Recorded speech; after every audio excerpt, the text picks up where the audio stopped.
ओम शांति। ओम शांति। मुरली पढ़ी, मुरली फिर से होली पर चली है। तो होली पर मुरली चली। बाबा ने मुरली की शुरुआत में, जैसे हर होली की मुरली में बोलते हैं कि होली का मतलब क्या है, होलीएस्ट बनना, हाईएस्ट बनना और जलाना, मनाना, रंग लगाना, मिलन मनाना। तो ये सब बातें बाबा ने मुरली के अंदर बताई है। एक प्रतिज्ञा के बारे में बाबा ने कहा है, जो प्रतिज्ञा नहीं, दृढ़ प्रतिज्ञा होनी चाहिए, है ना।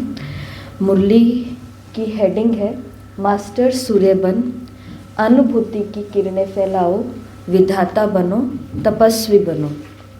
मुरली के अंदर 5 पॉइंट बहुत बहुत विशेष है, जिन 5 पॉइंट को आज हम क्लास में याद करेंगे, याद ही करेंगे इन 5 पॉइंट को। एक मंत्र की तरह, एक लाइन की तरह, एक शास्त्र की तरह, या फिर एक दोहे की तरह, किसी भी तरीके से, परंतु उसको हम याद कर लेंगे। तो मुरली के अंदर बाबा ने कहा है कि मास्टर सूर्य बन करके कौन सी किरणें फैलानी है, अनुभूति की किरणें, जिसके अंदर बाबा ने मुरली में बताया कौन सी अनुभूति, शांति की अनुभूति, शक्ति की अनुभूति, पवित्रता की अनुभूति, प्रेम की अनुभूति, दुआओं की अनुभूति। ऐसी बहुत सारी अनुभूतियों की बाबा ने बात करी है। परंतु उससे पहले अब हमें क्या बनना पड़े, मास्टर सूर्य, क्या बनना पड़े, विधाता, क्या बनना पड़े, तपस्वी, है ना। विधाता किसको बोला जाता है, जो भगवान को तो बोला जाता है, फिर भाग्य विधाता ब्रह्मा को भी बोला जाता है ना। परमात्मा को भी बोलते हैं, विधाता है वो, विधि विधान सब वो ही जानता है। और प्रजापिता ब्रह्मा को भी भक्ति मार्ग के अंदर भी भाग्य विधाता बोलते हैं और ज्ञान मार्ग के अंदर भी बोलते हैं। तो इस विधाता का मतलब क्या होता है, विधाता किसको कहा जाता है। विधाता का मतलब, जैसे भारत 26 जनवरी को क्या हुआ था, संविधान लागू हुआ था। उससे पहले भारत स्वतंत्र हो चुका था 15 अगस्त 1947 में। संविधान तो 2-3 साल के बाद बनाना लागू हुआ। तो हर 26 तारीख को हम क्या करते हैं, भारत का संविधान दिवस मनाते हैं। संविधान किसने बनाया, डॉक्टर भीमराव अंबेडकर, जिनको कुछ 2 या 2.5 साल का समय मिला, और उस 2-2.5 या 3 साल के टाइम पीरियड के अंदर उन्होंने सारे के सारे विधि लिख दी।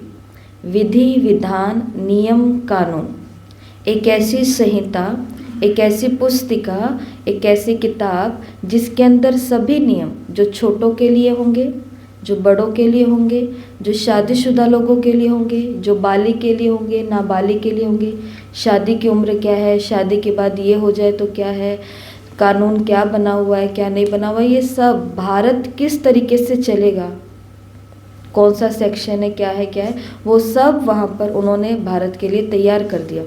तो उस किताब को क्या बोलते हैं, संविधान, संविधान, जिसके अंदर सहयोग है सभी विधानों का। तो विधाता किसको बोलते हैं, जो सबको विधि सिखाता है, जो सबको नियम सिखाता है, जो सबको कानून लागू या मर्यादा, विधान का। तो बाबा ने हमें क्या बोला है कि सूर्य, मास्टर सूर्य बनना है, अनुभूति की किरणें फैलानी है, लेकिन हमको क्या बनना पड़े, विधाता। तो विधाता का मतलब, जैसे बाबा ने मुरलियों के अंदर हमको बताया है कि चेकर बनो और मेकर बनो। तो मेकर का मतलब क्या होता है, विधाता ही होता है। मेकर का मतलब बनाना, कि खुद के मैं अपने ऐसे नियम कायदे कानून या अपनी प्योरिटी का एक ऐसा ओरा बना लूँ जो औरों के लिए क्या बन जाए, विधान बन जाए, नियम बन जाए, है ना। फिर तपस्वी बनो। तो तपस्या का मतलब, जिस बाबा ने मुरली के अंदर दृढ़ प्रतिज्ञा करने को बोला है कि दृढ़ प्रतिज्ञा करो। प्रतिज्ञा और दृढ़ता दोनों शब्दों को बाबा ने जोड़ दिया और जोड़ करके कहा दृढ़ता से प्रतिज्ञा करो। वैसे तो प्रतिज्ञा का मतलब ही होता है जिसके अंदर दृढ़ता होती है, लेकिन फिर भी प्रतिज्ञाएं करी हुई टूटती हैं। तो बाबा ने कहा प्रतिज्ञा भी कैसे करो, दृढ़ता से प्रतिज्ञा करो। कौन सी, सुख देना है, सुख लेना है, दुआएं देनी है, दुआएं लेनी है, हिम्मत है। बाबा ने पूछा हिम्मत है हिम्मत, जिसमें हिम्मत है आज से दृढ़ता का संकल्प लेते हैं कि दुआ देंगे दुआ लेंगे वो हाथ उठाओ। पक्का पक्का, कच्चा नहीं होना, कच्चे बनेंगे तो। मुरली के अंदर बाबा ने क्या बोला कि जो चिड़िया या पक्षी होता है वो पके हुए फल पर अपनी चोंच मारता है या कच्चे पर। कच्चे पत्ते को खाना आसान है, कच्चे फल को खाना भी आसान है, लेकिन जो फल पक जाता है उसको नहीं खा सकते। तो बाबा ने कहा कि कच्चे बनेंगे ना तो कच्चे फल को चिड़िया बहुत खा जाती है। दृढ़ता सफलता की चाबी है, सभी के पास है ये चाबी, है चाबी, चाबी कायम है, माया चोर तो इस चाबी को नहीं ले जाती है।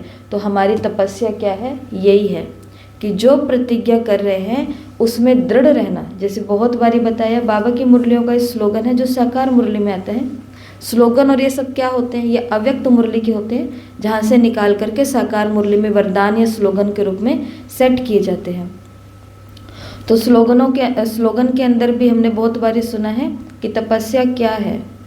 जो प्रतिज्ञा आपने कर ली, अब रोज़ उसी प्रतिज्ञा पर कायम रहना, ये दृढ़ता है। अब रोज़ सोच लिया कि सुबह 4 बजे उठना है।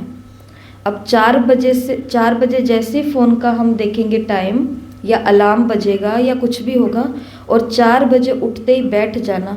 अगर हम रोज़ ये संकल्प को पूरा कर रहे हैं तो हम रोज़ क्या कर रहे हैं, तपस्या। अपनी की गई प्रतिज्ञा को रोज़ दृढ़ता से पालन करना, यही तपस्या है। अपनी की गई प्रतिज्ञा को रोज दृढ़ता से पालन करना, यही तपस्या है। और जो आत्मा तपस्या करती है उसके अंदर एक अद्भुत शक्ति आ जाती है, और वो औरों को भी क्या कराती है, अनुभूतियाँ कराती है। उसको किसी को वाइब्रेशन देने की आवश्यकता नहीं है। वो जैसे आपने देखे होंगे ना, दुनिया के अंदर भी कुछ ऐसे रिश्तेदार होते हैं, कुछ ऐसे मित्र संबंधी होते हैं जिसको हम भी बोल देते हैं ऐसे कि जब आप आते हो ना तो हमारे घर का एकदम बढ़िया बढ़िया हो जाता है, आप थोड़े दिन और यहाँ रहो। और किसी के कोई अभी तक आया ही नहीं है, उन्होंने सिर्फ फ़ोन करके बताया महीने बाद हमारा चक्कर लगेगा, हो सकता है आते जाते हम आ कर के जाएँ। वो महीने पहले पता चला, उससे पहले उसके क्या पहुँच गए, वाइब्रेशन पहुँच गए। और हम अभी से ही घर के अंदर कुछ ना कुछ ऊपर नीचे बातें भी शुरू हो गई कि वो क्यों आएंगे, वो किस लिए आएंगे, उनको क्या चाहिए। तो हर आत्मा वहाँ पहुँचने से पहले अपना क्या भेज देती है, वाइब्रेशन भेज देती है, वाइब्रेशन। और किसी का हमें पता चले कि वो 2 महीने बाद आने वाले हैं, तैयारी हम कब शुरू कर लेंगे, आज से, कि पता नहीं वो आएंगे, उनके लिए सब चीज़ें एकदम परफेक्ट होनी चाहिए। हमारे तो अलग से ये रूम नहीं है, अलग से बिस्तर नहीं है, उनके लिए अभी से इंतजाम करेंगे तभी तो कुछ होगा। अनुभव है सभी के पास। नहीं दीदी, मैं जाती हूँ ना, मेरी भाभी बहुत खुश होती है और कहती भाई यहीं रहो ऐसे करती है। हाँ, तो खुश किससे होते हैं, आप आते ना, हमको बहुत अच्छा लगता है। खुश किससे होते हैं, जिनके उपस्थिति से औरों को कुछ मिल रहा होता है, उसी से खुश होंगे ना। चाहे कुछ अच्छी बातें मिल जाएं, चाहे कुछ अच्छा खाने पीने की विधियां सीख लें, चाहे कुछ भी अच्छा मिले, माहौल अच्छा बन जाता है। तो उसको क्या बोलते हैं, ये मास्टर सूर्य, मतलब प्रकंपन। तो जो आत्मा विधान को जानती है, जो आत्मा तपस्या करती है, वो आत्मा अपने साथ में सूरज की तरह एक ओरा लेकर के घूम रही होती है। उसे दूसरों को अनुभव नहीं कराना पड़ता, शांति का, सुख का, प्रेम का, पवित्रता का, ज्ञान का, उससे लोग अपने आप अनुभव करते हैं। ठीक है, तो इसके ऊपर एक कहानी आपको सुना रही हूँ। कहानी बहुत सुंदर है, पता नहीं सत्य है या फिर काल्पनिक है, लेकिन अच्छी तो बहुत है और आज की मुरली के ऊपर बिल्कुल लागू होती है। और मुरली के ऊपर लागू होते होते आज इस कहानी को हमें अपने जीवन के ऊपर भी लागू करना है, क्योंकि बाबा की मुरली सुनने वाले ज़्यादातर सभी कौन होते हैं, प्रवृत्ति में रहने वाले होते हैं। अब प्रवृत्ति में रहते हुए ये विधाता कैसे बने, प्रवृत्ति में रहते हुए तपस्या कैसे करें, कठिन है। जैसे कि एक कोटेशन इसके अंदर मोबाइल के अंदर आता है ना, तो उसके अंदर लिखा होता है कि कंदराओं पर जाकर के, मतलब पहाड़ों पर, गुफाओं पर जाकर के तपस्या करना आसान है, लेकिन घर गृहस्थ में काम धंधों के बीच में रहते हुए तपस्या करना, असली तपस्या यही है, तपस्या असली यही है। तो कहानी के अंदर बताते हैं कि एक नगर है, नगर के अंदर एक परिवार है जो बहुत साधारण है, माना एक युगल ही है, एक पति है और एक पत्नी है, परंतु उनके पास छोटा सा ही घर है, खाने पीने के लिए भी बिल्कुल साधारण चीज़ें हैं, और घर भी कोई ऐसा नहीं है ईंट पत्थर वाला हो, नगर के बाकी लोगों की तुलना में उनका जो घर है वो झुग्गी झोंपड़ी ऐसा ही घास फूस का ही घर है। लेकिन वो दोनों आत्मज्ञानी हैं, उन दोनों के पास आत्मा का ज्ञान भी है, उनके पास परमात्मा का ज्ञान भी है, कहानी में ऐसा बताते हैं। और वो दोनों बहुत शांति से अपना प्योरिटी के साथ में, ज्ञान के साथ में, प्रेम से अपना जीवन निकालते हैं। और वो कोई पूजा नहीं करते हैं, वो कोई तीर्थों पर नहीं जाते हैं, वो कहीं भी नहीं जाते हैं, लेकिन उनका ऑरा ही ऐसा है। तो एक बार ही बताते हैं कि 5 ब्राह्मण हैं, वो तीर्थ करके आए हैं, जैसे प्रयागराज जाके आए, बद्रीनाथ, केदारनाथ, ये 4-5 तीर्थ वो करके आए हैं। और उनको अब रहने के लिए कोई, रात को रुकने के लिए कोई जगह चाहिए। तो उनको दिखता है कि सामने ये घर है, चलो रात को तो हमारा गुजारा हो जाएगा। घर के आगे ही घर की लेडी, वो माता दिखती है, और वो उनको बोलते हैं कि ऐसे ऐसा करके हम 5 धामों की यात्रा करके आए हैं, सुबह को हम निकलेंगे नगर की तरफ, लेकिन क्या हमको रात रात को आराम करने को मिल सकता? वो कहते हैं कि ये तो हमारा भाग्य है, तो आप आइए, आप विश्राम भी कीजिए, आप भोजन भी कीजिए। 5 ब्राह्मण अंदर आते हैं, उनको एक जगह पर बिठाया जाता है, भोजन आदि लाया जाता है। इतने में उसका पति आ जाता है, खेत से पति आ जाता है, वो अपने पति को बताती है, तो पति भी बहुत खुश होता है। ये तो हमारा सौभाग्य है कि हमारे घर पे 5 ये धाम कर करके ये 5 पहुँचे हैं यहाँ पर ब्राह्मण। तो वो खाना दिखा करके विश्राम करने लगते हैं। विश्राम करने से पहले वो सोचते हैं कि हम पूछ तो ले, हम रुके किसके घर हुए हैं। तो वो उस लेडी से पूछते हैं कि आपने गंगा जी तो नहाया होगा ना? वो बोलते हैं कि नहीं महाराज, कभी नहीं नहाया। वो बोलते कि आप कभी उज्जैन तो गए होंगे ना? नहीं। कभी बद्रीनाथ? नहीं। यहाँ नहीं। वो कहते कि हम कहीं भी नहीं गए हैं और हम कुछ भी नहीं करते हैं। तो जैसे ही उसको सुनाई देता है एक ब्राह्मण को, वो अपने 4 ब्राह्मणों के पास बेडरूम में जा कर के बोल देता है कि ये हम कहाँ आ गए। क्योंकि कहते हैं कि जो धाम कर कर के आता है, उस जमाने की बातें थी कि जो धाम करके आएगा वो किसी ऐसे के घर पे रुके जो उनके जैसा होए, तो उनका धाम पुण्य को पा जाता है ऐसा। तो वो कहते हैं कि हमारा तो ये 4-5 धाम जो किए वो सब पानी में मिल गए, क्योंकि ऐसों के घर आ गए, ऐसों के घर का खा लिया और ऐसों के घर पे हम रुक गए, तो अब तो हमें फिर से धाम करने पड़ेंगे। ऐसी चिंता करते करते वो 5 ब्राह्मण सो जाते हैं। सोते समय वो देखते हैं कि घर का ये आंगन है, आंगन के अंदर 5 काले काले बड़े बड़े लंबे चौड़े, बहुत 5 काले काले लंबे चौड़े, बहुत ऐसे भूत की तरह कोई है, छाया, भूत नहीं बोलेंगे पर छाया जैसी कुछ है, और वो आ रहे हैं और उनके घर के आंगन में ऐसे गोल गोल गोल गोल गुलाटी मार रहे हैं।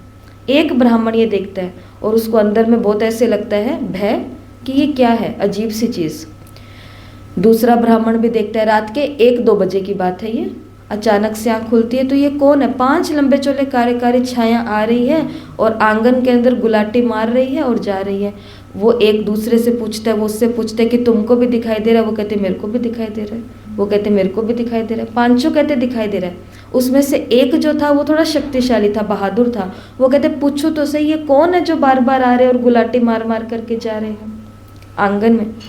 तो वो एक है, वो उन 5 से पूछता है कि रुको, तो तुम कौन हो ये बताओ, तुम कौन हो ये बताओ। तो वो जो 5 ये बड़े बड़े दिखती है ना छाया, ये छाया बोलती है हाथ जोड़ करके कि हम ये 5 धाम है, प्रयागराज, ये हम ये 5 धाम हैं। तो वो कहते कि आप यहाँ पर क्या कर रहे हो और ये क्या आपका रूप है? वो कहते कि पूरा का पूरा दुनिया आती है अपने पापों को भर कर, और ये सारे पाप हमारे अंदर धो करके जाती है। ये सबके पाप है जो हम काले हो गए हैं, लेकिन हमको भी तो पावन होना है। तो हम कहाँ जाते हैं? हम इनके यहाँ आते हैं, क्योंकि ये युगल आत्म ज्ञानी है, परमात्म ज्ञानी है। इनके जैसी पवित्रता कहीं नहीं है। हम इनके घर में आकर के इनके आंगन की मिट्टी को टच कर करके अपने को पवित्र बनाते हैं। असली तपस्या कौन सी है? ये है। गृहस्थ में रह रहे हैं, यहाँ रह रहे हैं, वहाँ रह रहे हैं, लेकिन अपने अंदर आत्म का और परमात्मा का, आत्मा का और परमात्मा का ज्ञान इतना पावरफुल तरीके से हो कि धाम भी किसके पास पावन होने आ रहे हैं? पवित्रता के ऊपर। धाम भी उनके पास ही पावन होने के लिए आ रहे हैं। मुरली के अंदर बाबा ने यही बातें कही है कि अपने को अकेला समझते हो या कंबाइंड समझते हो। और उससे पहले बाबा ने बोला कि सबसे पहले पहले अगर तपस्वी बनना है, विधाता बनना है या मास्टर सूर्य बनना है, किसी को अनुभूति करानी है, तो बाबा ने मुरली की शुरुआत में बोला कि सबसे पहले अपनी अपवित्रता को जलाना पड़ेगा। सबसे पहले क्या करना पड़ेगा? अपनी अपवित्रता को। मन के अंदर अगर अभी तक भी अपवित्रता शरीरों वाली नहीं, अपवित्रता ये सुख देना, दुख देना, दुआएं, बद्दुआएं, मुरली में बाबा ने बद्दुआ का भी जिक्र किया है।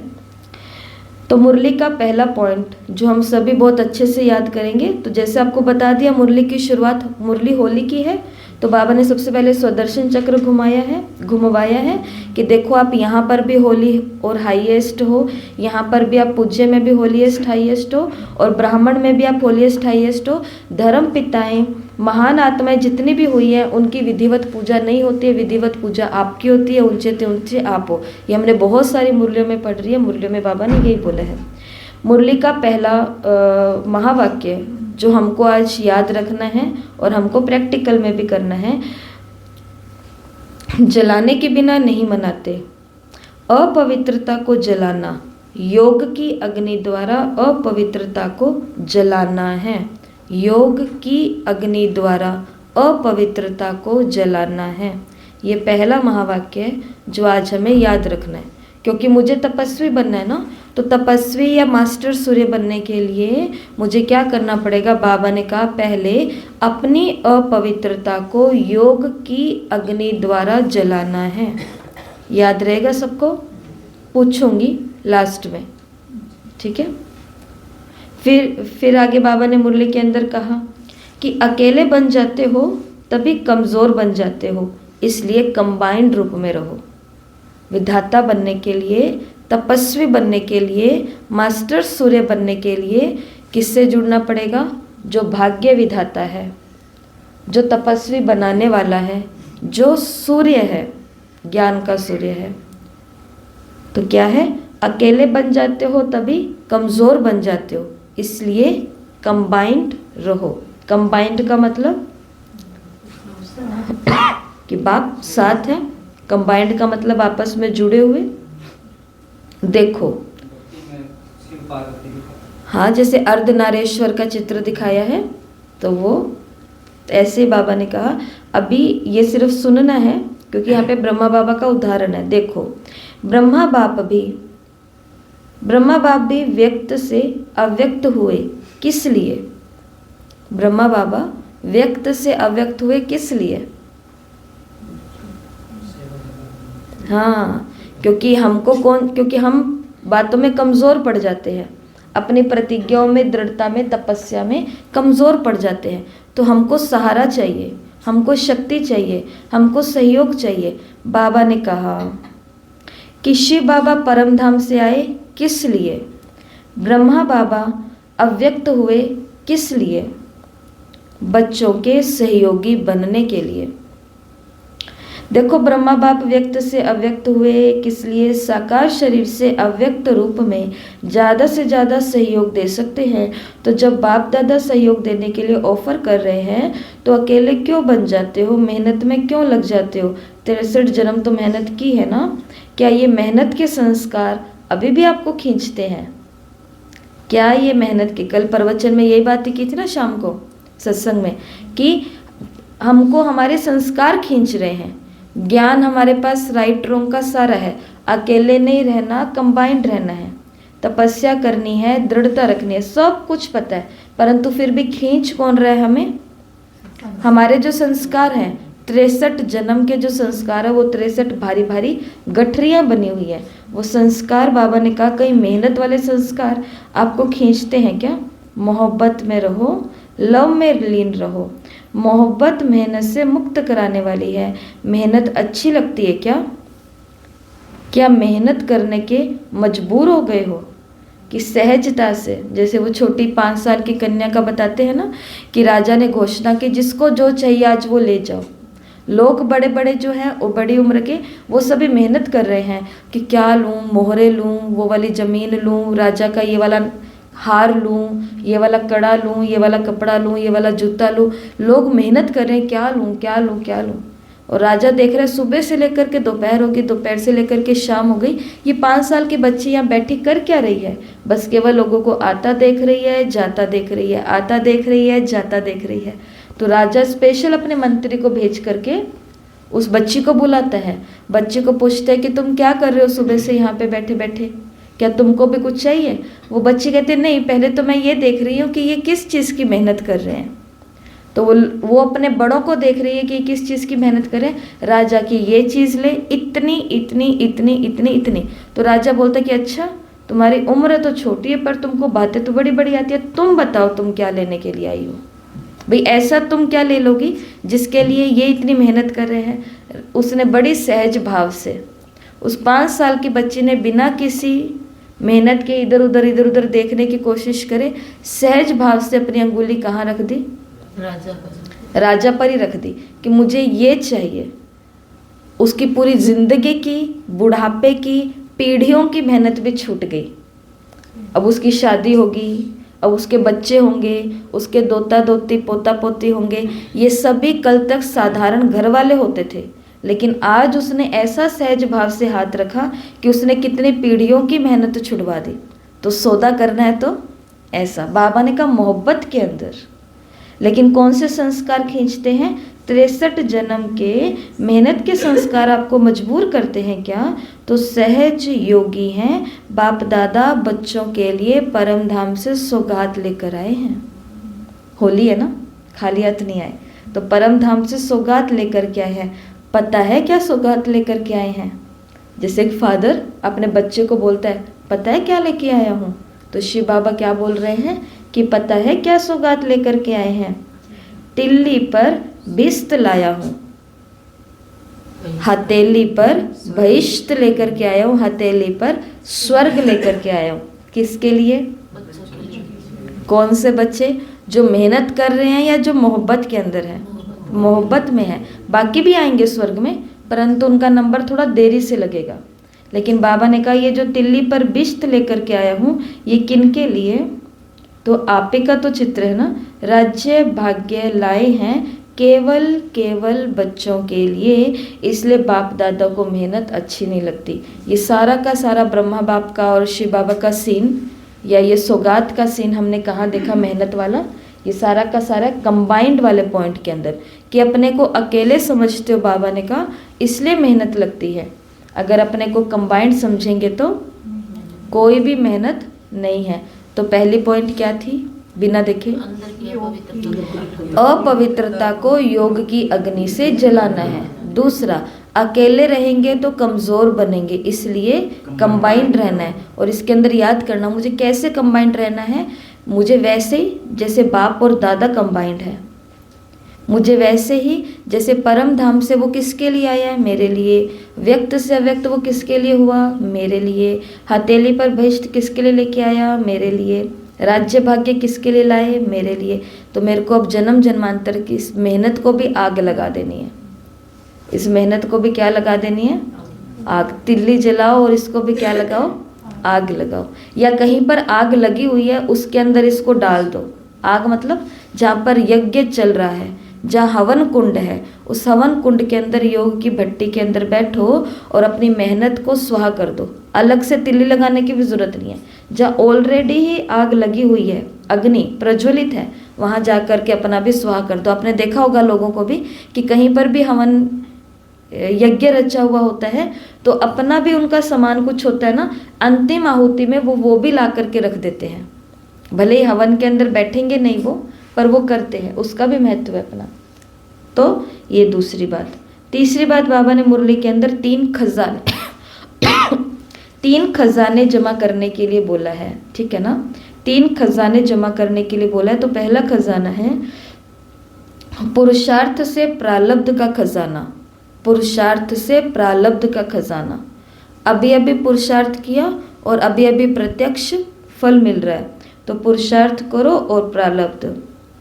जैसे इसका बहुत इजी उदाहरण है कि दिन की शुरुआत हमारी होती है, दिन की शुरुआत में परोठा ना खा करके या कुछ ऐसी भारी चीज़ें ना खा करके एक दिन के लिए सिर्फ जूस लो, फ्रूट लो, तो हम खुद समझ सकते हैं ना कि वो मेरे को प्रत्यक्ष फल महसूस होगा कि एकदम से शरीर में शक्ति आ गई और पूड़ियाँ खा लो सुबह सुबह ब्रह्मा भोजन, तो आता ही आता है। कोई कितना भी कुछ करे, कारण है इसके पीछे, क्योंकि जो गेहूं है उसके अंदर ऑलरेडी ही कम मात्रा के अंदर अल्कोहल है।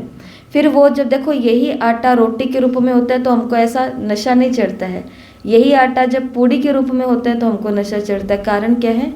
क्योंकि दो चीज़ें आपस में मिल गई, आटे के अंदर जो अल्कोहल वो और तेल के अंदर जो केमिकल है वो, जब ये दोनों मिले तो इसने हमारे अंदर क्या पैदा कर दिया? नशा पैदा कर दिया।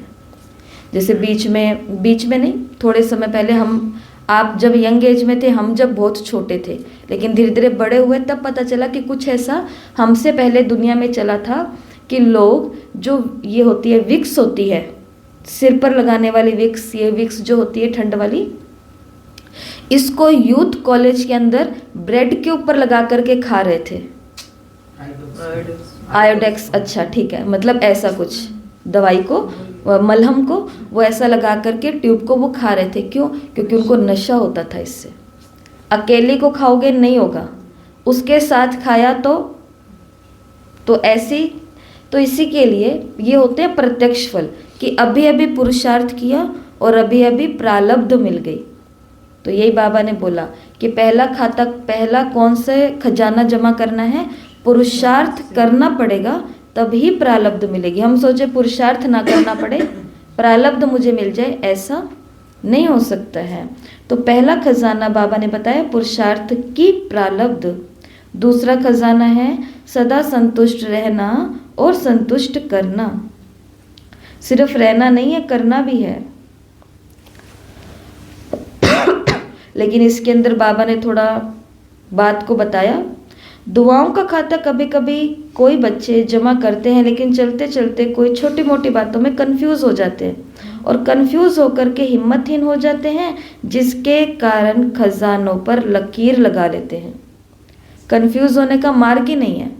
जब रास्ता भी अव्यक्त इशारे कौन से चल रहे हैं? एकता, एकाग्रता, एक मत, एक व्रता, सब तो चल रहा है। जब रास्ता एक है तो फिर अब सुबह जब पहन के ही वाइट ड्रेस आनी है तो साड़ियाँ देखोगे या सूट देखोगे या शॉल देखोगे, ये भी स्टॉल है, ये भी स्टॉल है, ये भी स्टॉल है। किसी भी स्थान पे एजुकेशन डिपार्टमेंट हो चाहे ऑफिशियल डिपार्टमेंट हो, कुछ भी हो, आपने देखा होगा ना आजकल जहाँ पर मार्केटिंग चलती है, माना कोई गाड़ी का मॉल है, कोई शोरूम है, चाहे कोई कपड़े का शोरूम है, जूते का शोरूम है, गाड़ी का, मशीन का, इन सब चीज़ों का शोरूम है।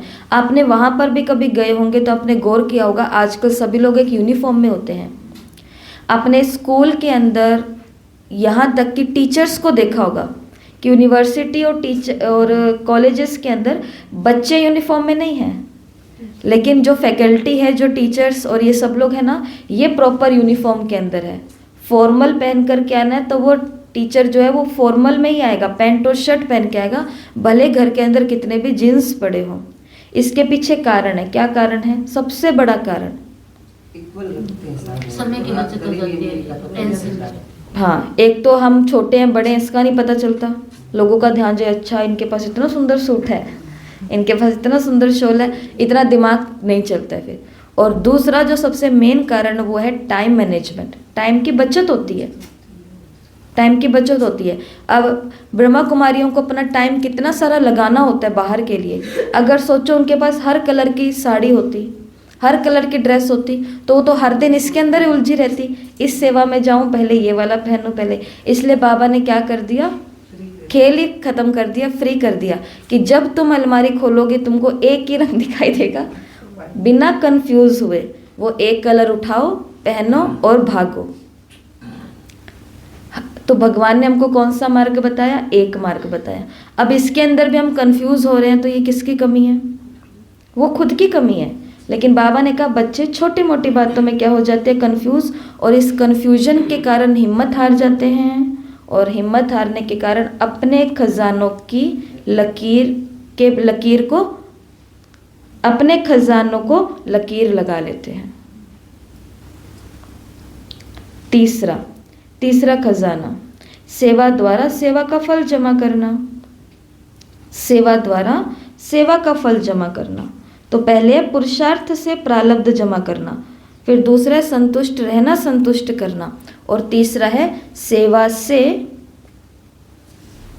फल जमा करना। और इसके अंदर क्या याद रखेंगे कि करण करावनहार बाबा है, वो मुझसे करा रहा है, कैसी भी सेवा हो। देखो आप बताओ, सेवा छोटी होती है या बड़ी होती है, अच्छी होती है या बुरी होती है? उनको अच्छी सेवा दे दी, मेरे को अच्छी सेवा नहीं दी, ये शब्द कभी हो सकता है? ये नहीं हो सकता। उनको छोटी सेवा, मेरे को उनको बड़ी सेवा दे दी, मेरे को तो छोटी सी सेवा दे दी। उनको तो अंदर यहाँ भेज दिया, मेरे को गेट के आगे लोगों के लिए खड़ा कर दिया कि बस जूते चप्पल सीधे सीधे उतारने हैं।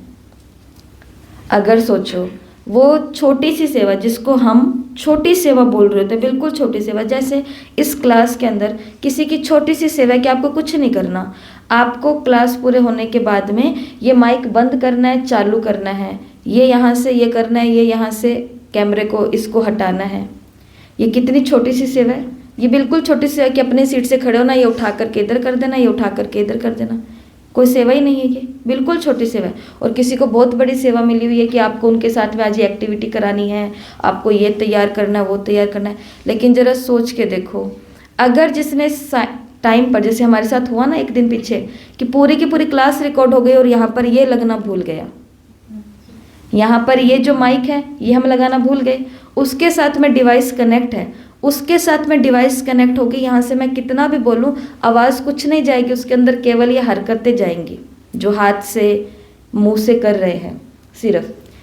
तो उस दिन हम क्या भूल गए? ये भूल गए। उसके अगले दिन ही हमने एक माता को सेवा दे दी कि आपको कुछ नहीं करना, आपको रोज़ सिर्फ ये देखना है कि ये यहाँ पर और वो वहाँ पर लगा हुआ है कि नहीं लगा हुआ, बस। उनको इतना सा काम दिया हुआ है कि आपको कुछ नहीं देखना, आपको ये देख लेना है, क्योंकि जल्दीबाजी में इधर उधर करते करते बैठते हैं। तो अब ये सेवा छोटी है या बड़ी है? जिस समय मोबाइल उठाया, आप सिर्फ सोच के देखो, मोबाइल उठाया, मोबाइल उठा करके मैंने कहा कि चलो एडिटिंग करती हूँ, फिर वीडियो को अपलोड करती हूँ। एडिटिंग करने लगी, आवाज़ ही नहीं आ रही, आवाज़ ही नहीं, तो सारी की सारी की गई मेहनत सब खत्म हो गई। फिर मैं वापस आई, फिर वापस लाइट किया, फिर वापस यहाँ सेटिंग किया, फिर वापस अकेले ही बैठ करके क्लास कराई बिना किसी की उपस्थिति के सारी क्लास फिर से अकेले कराई। तो डबल मेहनत हुई, किस कारण? एक छोटी सी सेवा के कारण। तो ये सेवा छोटी थी या बहुत बड़ी थी? मेरे तो 2-3 घंटे उस दिन, 4-5 घंटे इसमें निकल गए, क्योंकि अब दूसरी वाली अकेली करानी, तो अकेली कराने में माहौल ही नहीं बन रहा। यहाँ पर तो ऐसे ऐसे एक एक को देख करके करा रहे हैं। तो इसलिए हम सभी को दिमाग में, ब्राह्मण है ना, ब्राह्मणों के पेपर बड़े नहीं आएंगे, ब्राह्मणों के यही पेपर आते हैं।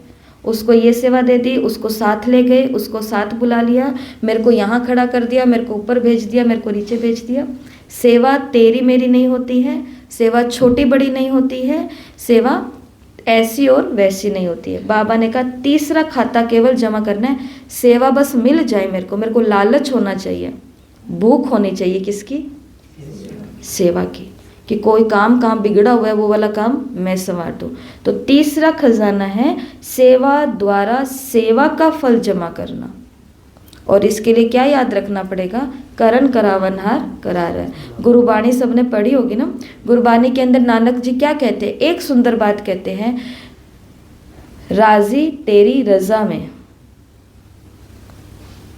कि तू जैसा खिलाएगा मैं राजी हूँ। हिंदू सनातन धर्म के अंदर बोलते हैं जाको राखे, नहीं, इसमें बोलते हैं वो जाके विधि राखे राम, ताहे विधि रही है। तो जो सेवा उसने दे दी है मेरे लिए, तो वही सेवा सबसे बड़ी है। और छोटी सी सेवा के कारण कितनों का भला हो जाएगा और कितना बड़ा नुकसान। जैसे एक नुकसान तो मैंने आपको बता दिया, ऐसे बहुत नुकसान होते हैं जो हम आपको बता भी नहीं सकते, कि सिर्फ इतनी माइनर चीज़ों के कारण, कि वहाँ पर बस किसी को सेट नहीं किया या किसी को थोड़ा सा इशारा नहीं दिया, उसके कारण पूरा का पूरा 2-3 घंटे का सब, ऐसी बहुत चीज़ें होती है। लेकिन वो कब होगा? जब हम सेवा के लिए स्वयं को ऑफर कर देंगे। मेरे को बेहद की सेवा करनी है, किसी भी जगह छुपा दो, किसी भी जगह कुछ करा दो, पर मेरा लक्ष्य क्या है? सेवा द्वारा सेवा का फल प्राप्त करना। तो कौन से 3 खजाने बताए? पहला खजाना पुरुषार्थ की प्रारब्ध का खजाना जो प्रत्यक्ष होता है। दूसरा खजाना संतुष्ट रहना, संतुष्ट करना। तीसरा खजाना सेवा द्वारा सेवा का फल जमा करना। कितना सुंदर महावाक्य है कि सेवा का फल नहीं, सेवा के द्वारा ही सेवा का फल जमा करना है। ठीक है, तो ये फिर आगे बाबा ने कहा इस पॉइंट के बारे में, 6 मास में ज्ञान सूर्य बन, सुख की, खुशी की, शांति की, सहयोग की किरणें फैलाओ। कितने महीने का टाइम दिया? 6 महीने। 6 महीने में बाबा ने बोला अपने ऊपर सेल्फ कंट्रोल रखो, अपने आप पूरा संयम रखो, अपने आप पूरा नियंत्रण रखो। 6 महीने बस तप कर लो एकाग्रता के साथ। इसका प्रभाव क्या निकल करके आएगा कि आप मास्टर सूर्य बन करके सुख की, शांति की, शक्ति की और सुख की, खुशी की, शांति और सहयोग की किरणें फैलाओगे।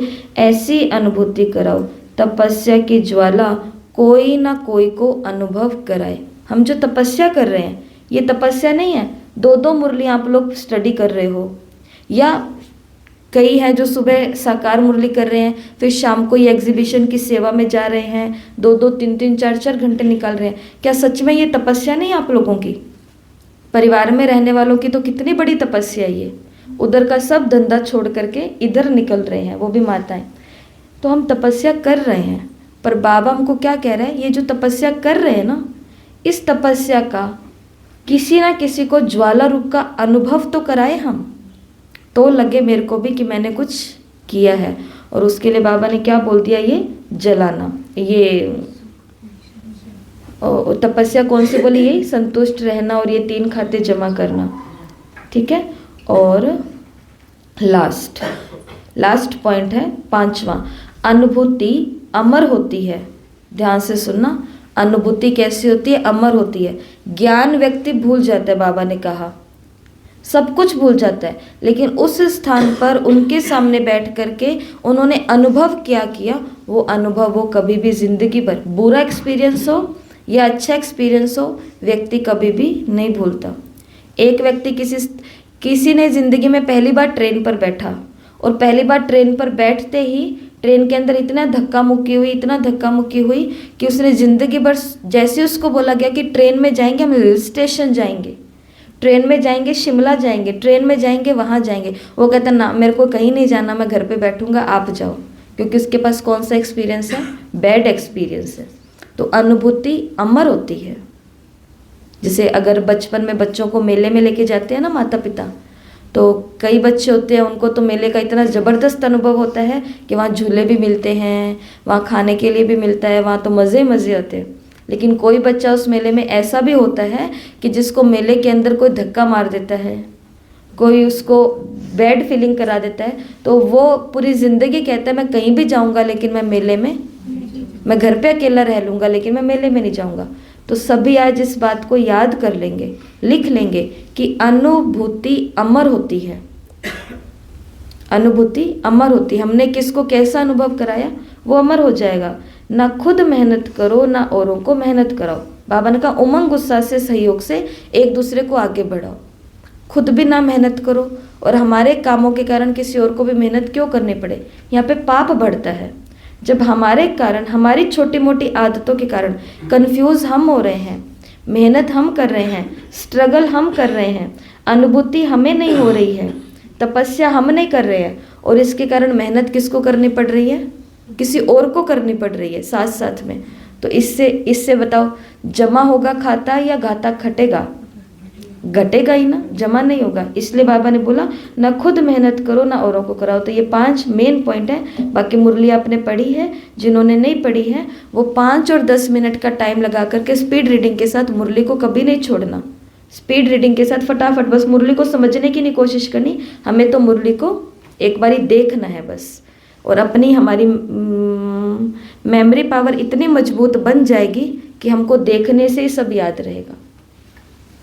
अब स्पीड रीडिंग आ गई सबको कि नहीं आई? अब कल वो मुरली आधे घंटा में करनी थी, 15 मिनट में मैसेज आने शुरू हो गई। फिर भी आधे घंटा के अंदर भी इतनी बड़ी मुरली हो जाना बड़ी बात है। तो पांचों पॉइंट को सभी रिपीट कर लेंगे। अपवित्रता को जलाना, योग की अग्नि द्वारा अपवित्रता को जलाना है। तो अपने अंदर की अपवित्रता को जलाना है, किससे? योग की अग्नि से, पहला पॉइंट। दूसरा पॉइंट, अकेला। बाबा ने कहा अकेला बनते हो ना, इसलिए कमजोर होते हो, इसलिए क्या रहो। और इसके अंदर बाबा ने किसका उदाहरण दिया? ब्रह्मा बाबा का भी और खुद का भी, कि मैं भी आया किसके लिए? ब्रह्मा भी व्यक्त से व्यक्त हुआ किस लिए? तो तुम्हारे लिए तीली पर स्वर्ग लेकर के आयो, बिस्त बोलते हैं सिंधी में। तो बाबा ने कहा हथेली पर स्वर्ग लेके आया हूँ, किसके लिए? तुम्हारे लिए। तो बाबा ने कहा अकेले क्यों होते हो? मेहनत करनी अच्छी लगती है, 63 जन्म के संस्कार खींचते हैं, ये सब बातें बाबा ने कही, इसलिए मोहब्बत में रहो। दूसरी पॉइंट। तीसरी पॉइंट 3 खजाने। देखो पहली पॉइंट क्या थी? जलाना है, एक ही पॉइंट है उसके अंदर, योग की अग्नि में जलाना है, तो 1 पॉइंट। 2 पॉइंट के अंदर कंबाइंड का मतलब ऐसे भी होता है जो 2 इकट्ठे होते हैं, तो दूसरी पॉइंट में कंबाइंड को याद रखना। तीसरी पॉइंट में 3 खजानों को याद रखना। 3 खजाने कौन से? पुरुषार्थ की प्रारब्ध का खजाना, संतुष्ट रहना है, संतुष्ट करना है, और सेवा से सेवा का फल का खजाना जमा करना। और इसमें बाबा ने विशेष बात कही कि छोटी मोटी बातों में कंफ्यूज होकर के इन खजानों को लकीर मत लगा लेना। बात कितनी देर की होती है? 1 सेकंड की भी नहीं होती, लेकिन वो कितने दिन की तपस्या, कितने महीनों की तपस्या पर ब्रेक लगा देती है, क्योंकि अनुभूति अमर हो गई, अनुभूति तो अमर हो गई। और चौथी पॉइंट क्या याद रखनी है? 6 महीने के लिए, 6 महीने के लिए बाबा ने कहा मास्टर सूर्य बन करके सुख की, खुशी की, शांति की, सहयोग की। तो चौथी पॉइंट है, 4 गुण बाबा ने बताए हैं। कौन कौन से? सुख, खुशी, शांति, सहयोग। सुख, खुशी, शांति, सहयोग, इसकी क्या फैलानी है? किरणें फैलानी है। और last but not least, last है लेकिन इस लिस्ट में सबसे पहले यही है, कौन सा? कि अनुभूति अमर होती है। तो ना खुद मेहनत करो, ना औरों से मेहनत कराओ। ठीक है जी। तो ये थी आज की मुरली। विधाता बनना है, तपस्वी बनना है, और मास्टर सूर्य बनना है। कौन सी किरणें फैलानी है? केवल अनुभूति की किरणें फैलानी है। अच्छा, ओम शांति।